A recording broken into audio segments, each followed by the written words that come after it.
자, 그 다음 문장입니다. 자사, 자여, 자려, 자래 네 사람이 모여 이야기를 주고받았다.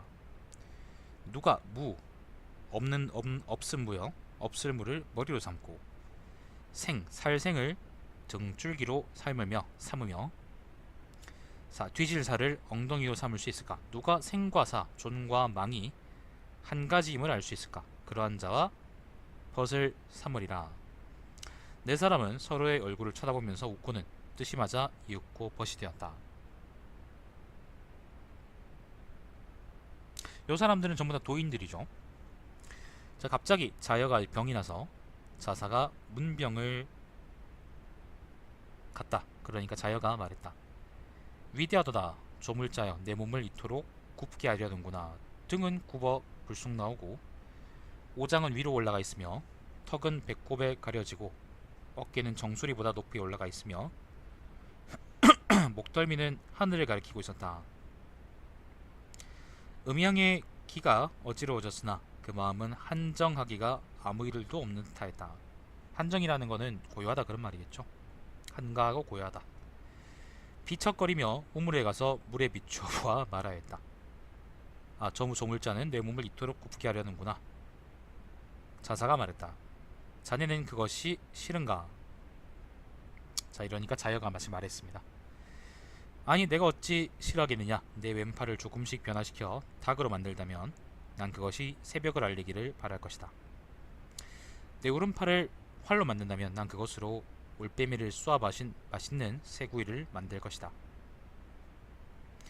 내 엉덩이를 조금씩 변화시켜 수레바퀴로 만들고 내 마음을 말로 만든다면 나는 그것을 탈 것이다. 어찌 탈 것을 바꾸겠느냐. 대저, 태어난다는 것은 때를 얻은 것이며 삶을 잃은 것은 자연의 변화를 따름이다. 때에 안정하고 자연의 변화에 순응하면 슬픔이나 즐거움이 끼어들 수가 없다. 이것이 예로부터 이른바 현해라는 것이다. 현은 앞에도 나온 말이죠. 그런데 스스로 풀려나지 못하는 것은 사물이 그를 동여매고 있기 때문이다. 대저 사물이 자연의 도리에 이기지 못한다는 것은 오래된 사실이다. 내 또한 어찌 싫어하겠느냐.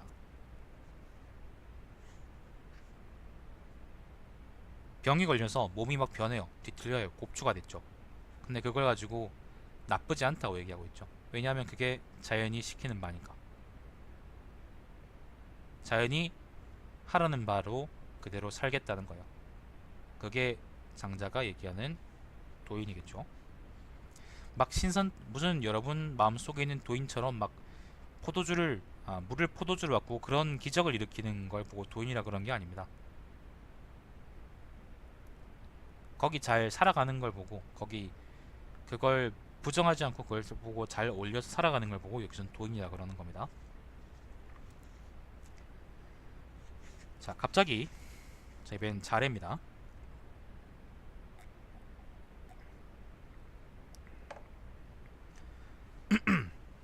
갑자기 자래가 병이 나서 숨을 몰아쉬는 것이 곧 죽을 것 같았다. 그의 아내와 자식이 그를 둘러싸고 울고 있었다. 자려가 문병을 가서 말했다. 쉬, 저리 꺼져라. 죽어가는 사람을 놀라게 하지 마라. 그리고는 방문에 기대어 말했다. 자래에게 말했다. 위대하도다. 좋아요. 또 자네를 무엇으로 만들 것이며 어디로 데려가는 것일까? 자네를 쥐의 간으로 만들려는 것일까? 벌레 팔로 만들려는 것일까? 자래가 말했다. 부모는 자식에게 동서남북 어디로든 명령을 따르게 한다. 천지음양의 조화가 사람을 따르게 함은 부모의 그 정도가 아니다. 그것보다 크다 그런 말이겠죠. 조화가 나에게 죽음을 요구하는데 내가 듣지 않는다면 나는 포악한 자가 된다. 포악한 자라는 건 여기서 도를 거스르는 사람이라는 의미겠죠. 조화에게야 무슨 죄가 있겠느냐. 나는 대저 자연은 나에게 형체를 주었고 삶으로써 나를 수고롭게 하고 늙음으로써 나를 편안하게 하고 죽음으로써 나를 쉬게 한다. 내 삶을 좋다 함은 내 죽음도 좋다 하는 것이다.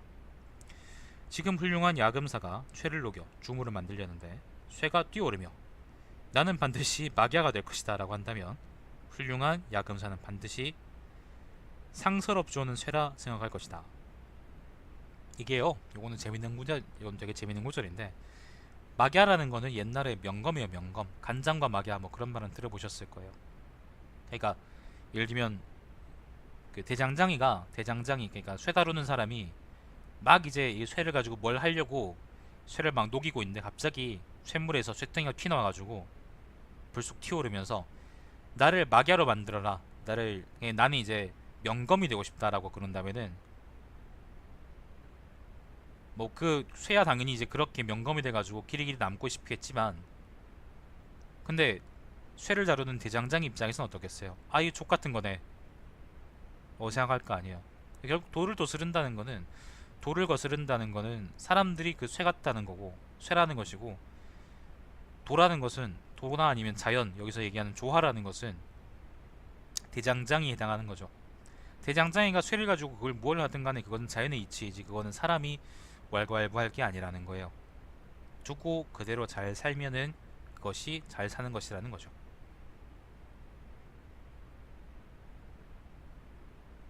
그런데 여기서 잠깐 끊고 얘기하자면요.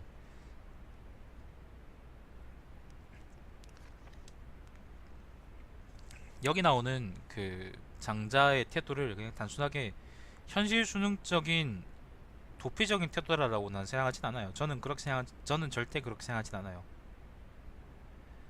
여기서 나오는 이런 표현들은 나는 유학 같은 거 있잖아요. 예를 들면 사람들을 설득하고 정치하고 다스리고 그거 논박하고 논증하고 싸우고 아니면 명가처럼 그런 것들에 대한 반작용에서 나오는 그런 표현들이라고 생각하지. 나는 말 그대로 정말로 예를 들면 누가 죽이라 그러면은 누가 죽으라고 하거나 아니면 누가 죽이려고 하면 그냥 그대로 칼 맞아 죽는 게 장자가 생각하는 그런 도인의 삶은 아니라고 생각해요. 좀 차이가 있다고 생각합니다. 그래서 맥락상 이해하는 게 난 중요하다고 생각해요. 제가 읽어봅시다. 자, 생각할 것이다.